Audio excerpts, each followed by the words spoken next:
Hello, I'm Kate. I'm from the Works for Me shop on the High Street. We upcycle furniture with adults with learning difficulties. Welcome to pop in and say hello anytime. These Pom Poms that I'm going to do with you today have become a bit of a trademark of ours. You can see them hanging in our window and we've often used them for display. They can be made with lots of different materials. These ones are made out of a bit of bubble wrap, a bit of sparkle, and actually carrier bags. So it's a great way of recycling your coloured carrier bags. Nice and light and could be put outside in the rain. There's other ones that are made from bits of fabrics and wool, which is what I'm going to do with you today. They can be used to hang on your Christmas trees. We put them on boxes. Oh, I've got some glitter in that one. Different sizes. Oh, this one has been done with French knitting and just a little necktie.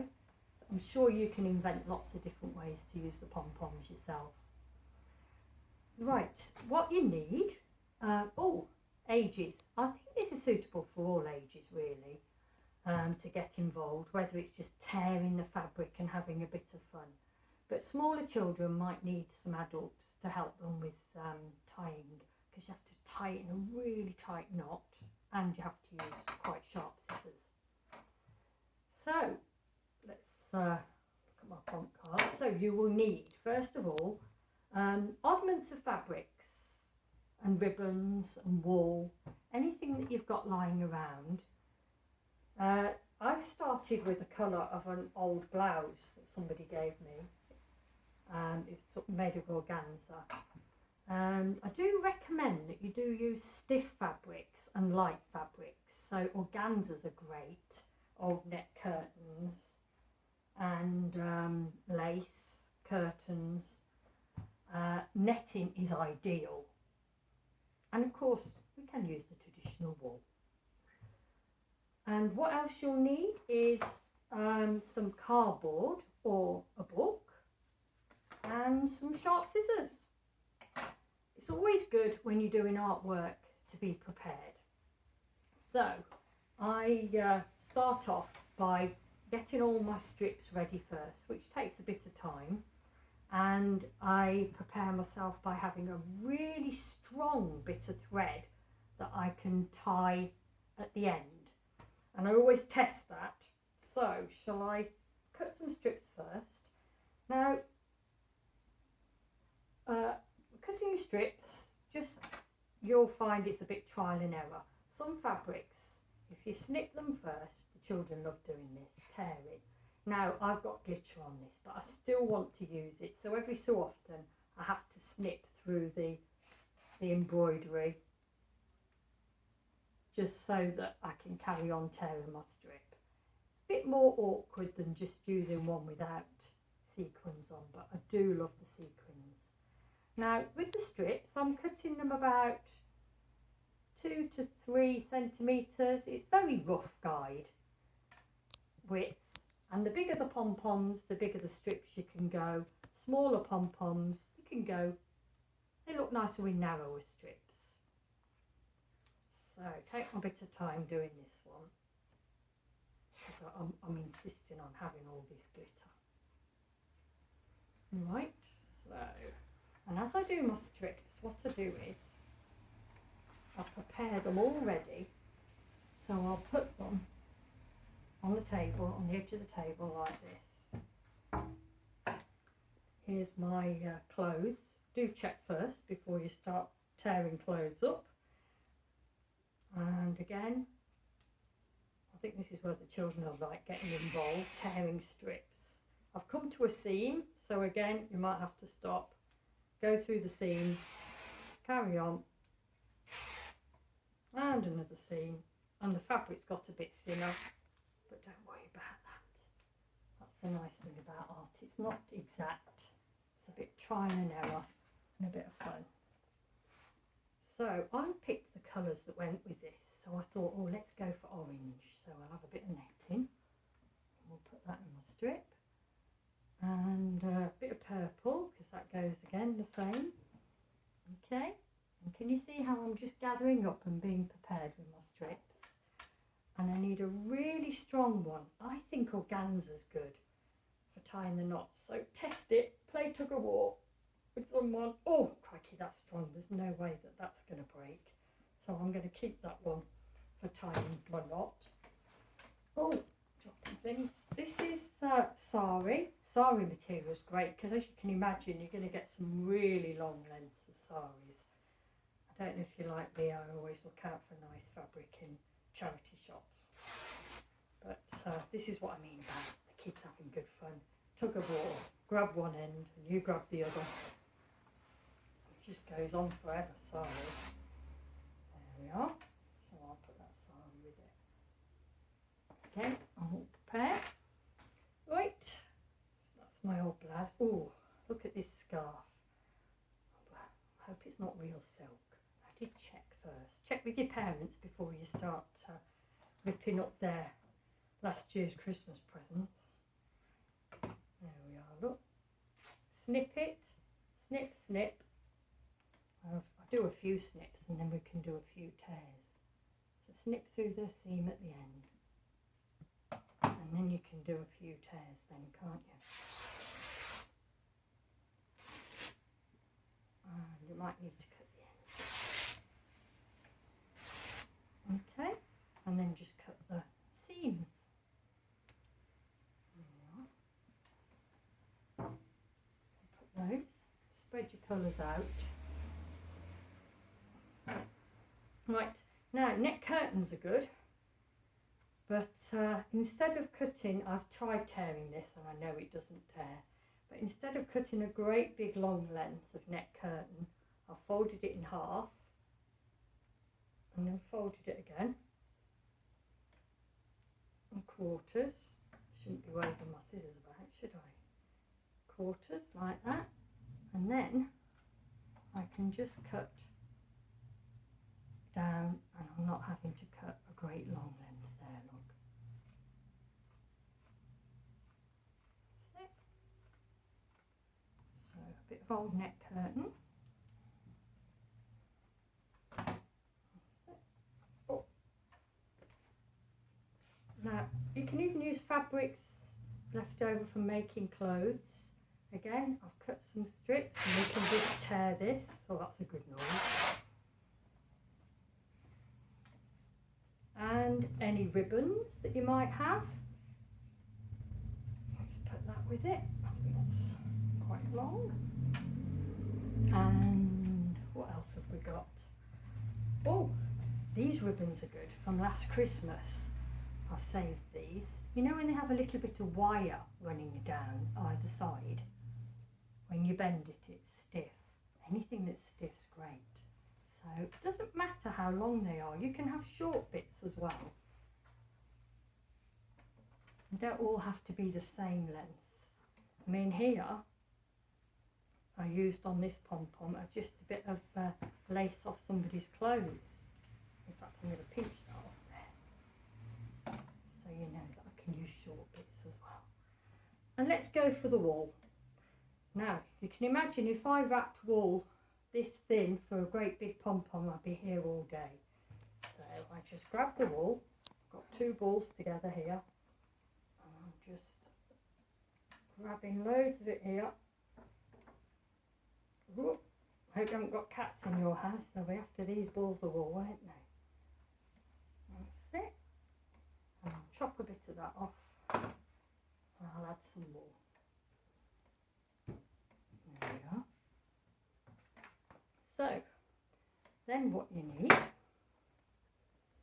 is either some cardboard or a book. I think this cardboard was used to make this size pom-pom, and that's the organza to hang it up. But today I'm going to get carried away and use a book. So what you do is you grab the ends. Oh, actually, I forgot. I need to do my string first. This is what makes it easy. So, books that are long are good. So, grab some your tying one that I made sure it was strong, okay, and just tie a little knot here. That's it. This way. That's it. You can just do it in a bow. So I've got one going this way. Is that okay? Now I'll grab my strings here and I'll put them, start at one end and hold them. You might need to start it off for the children just so that you can go round once. I think I'd have been better with a stiffer book than this, that's a bit floppy.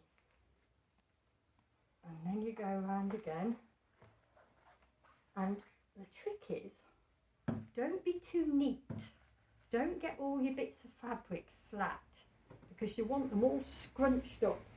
This is why this craft suits me, because I'm a bit of a messy crafter. And you're just going round and round and round. And the other top tip is don't put them all on top of each other because you'll have some really long lengths and some short ones. So you're better off doing it all the way along. A bit like I have with this one. Gone all the way along. Okay. So I think I've run out of fabrics there. So I'll just prepare myself some more fabrics. Okay. So let me get all the colours I want. Some nice strips. Oh, I've got some glitter here. That's it. And a bit of netting. And I'm just grabbing them at the end like this. Mixing all the colours, lots of different colours. Yeah. It's surprising how much fabric it takes actually. Especially these big pom-poms. That's why I started using carrier bags. Right. So, oh, let's have a look. The more you have in your hand, the quicker it is. But obviously children might have smaller hands, and you might be better starting off with the smaller pom-poms with the smaller children, and then go on to the bigger ones. So I've got loads more strips again, and I just start with the strips at the end of the book like that and hold it while I go round and just hold it in place and carry on and carry on. And there's no reason why you can't just have one strip at a time if you wanted to, especially if they're long like this. So I could start at the beginning like that. Oh, that's going to fall off, and carry on round and round. I'm trying to do it so you can see it, and round. It's not exact, just have a bit of fun. Okay, just carry on going round and round and round. And the more you have on, the better they are.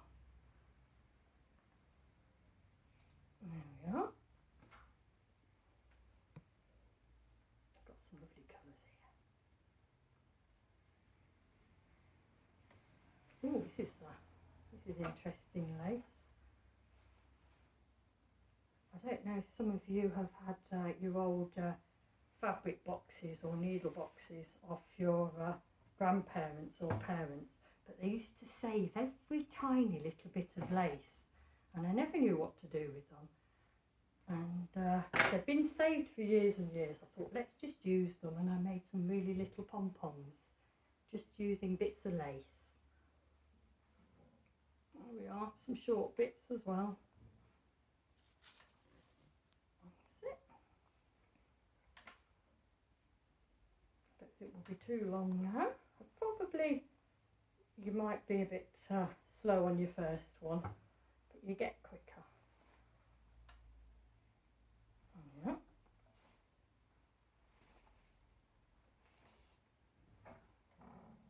So again, I just put them at the end like that, and I'm going round, round, round.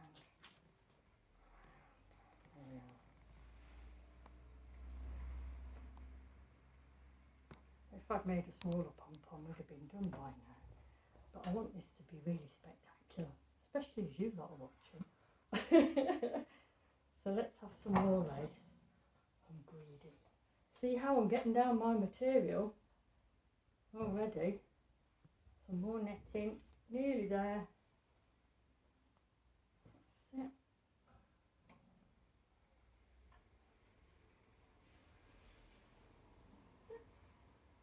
Shall I make this my last one?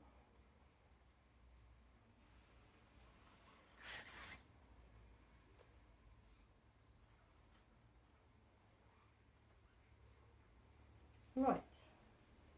Now, what you're going to do is, I tended to hold it against me and slide it off and tie a knot, but sometimes it can all come undone. So you can slide it towards you a bit, and if you like, this bit, that orange bit that I had in the first place, if I just cut that there we are, and then if I just undo my bow here, I might be able to tie it like this way, and that like this, halfway, okay?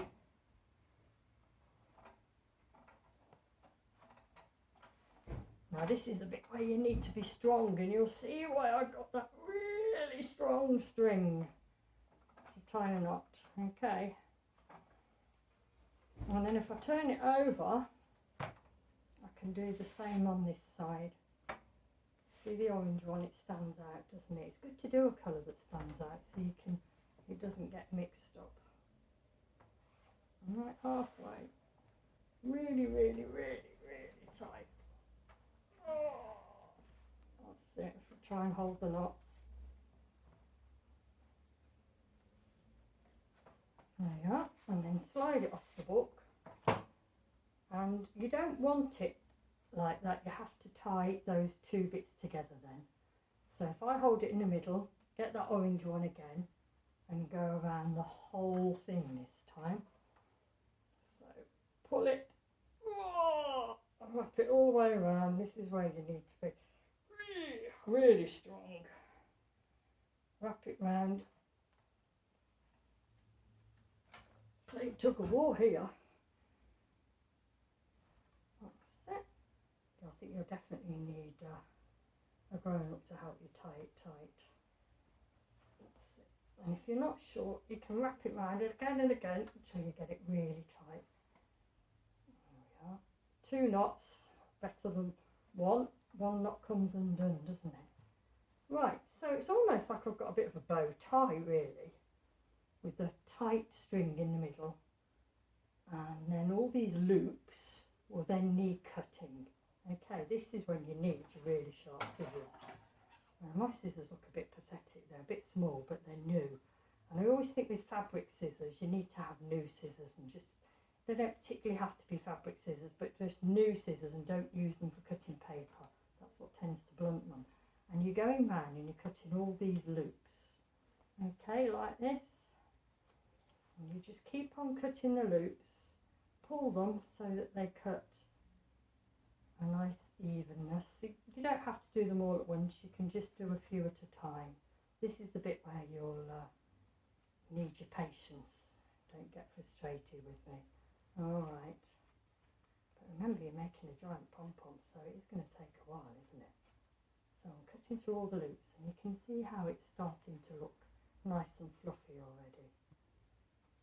And the more fabric you use, the more tricky it is to cut, but the better your pom-pom.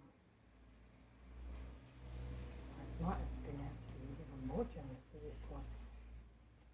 Because it's all nice light material, it's all standing on end as well, isn't it? Can you see how it's coming along already? I haven't even cut half of it yet. There you are. Keep cutting.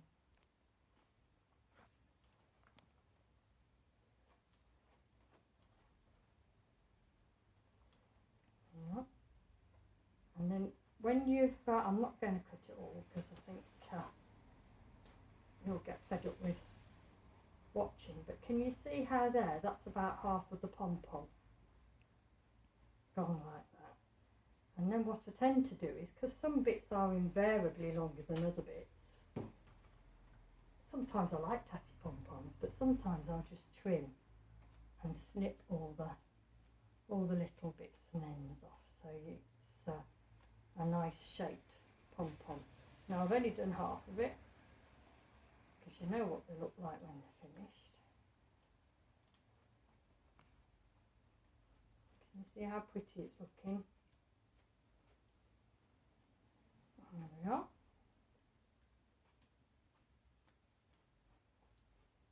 There, so I've got half the pom-pom done, and this is a smaller one. I put lots more fabric with that. I've only got half of that pom-pom done as well. There's the loops again, and there's half the pom-pom.